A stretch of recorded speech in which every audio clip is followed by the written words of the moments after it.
অনেক সিচুয়েশনেই দেখা যায় যে আমাদের অ্যাড্রিনালিন রাশ খুব বেড়ে যায়, আমরা ভীষণ অ্যাংজাইটির মধ্যে চলে যাই, স্ট্রেস বেড়ে যায়, প্যানিক অ্যাটাক হয়। এবং সেই সময়ে একটা খুব ছোট্ট জিনিস যদি করা যায়, আমাদের ইনস্ট্যান্ট রিলিফ আসে। ব্রেনকে শান্ত করার বা কাম ডাউন করার একটা খুব ছোট টেকনিক আমি দেখাচ্ছি। এটা যদি আপনারা করেন তাহলে ইনস্ট্যান্ট রিলিফ পাবেন। কি করতে হবে? আমার ব্রিথ ইন ব্রিথ আউট খুব স্লো করতে হবে, তার সঙ্গে ক্লেঞ্চ স্লোলি এবং আনক্লেঞ্চ স্লোলি। মানে 4 কাউন্টে ক্লেঞ্চ করব এবং 6 or 7 কাউন্ট or 8 কাউন্টে আনক্লেঞ্চ করব। তার সঙ্গে slow breathe in breathe out.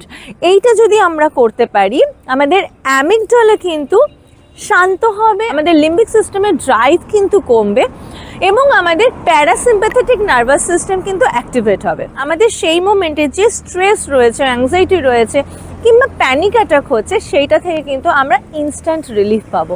এটা কিন্তু বলিউডের প্রচুর সেলিব্রিটি ইউজ করেন, যাদের হয়তো সেই মোমেন্টে সেরকম কিছু এক্সারসাইজ বা প্রাণায়াম করা সম্ভব হচ্ছে না, তখন খুব ইজি এই উপায় তারা ইউজ করে এবং নিজেদেরকে কিন্তু শান্ত করে। আপনারাও করে দেখুন, দেখবেন রিলিফ পাচ্ছেন।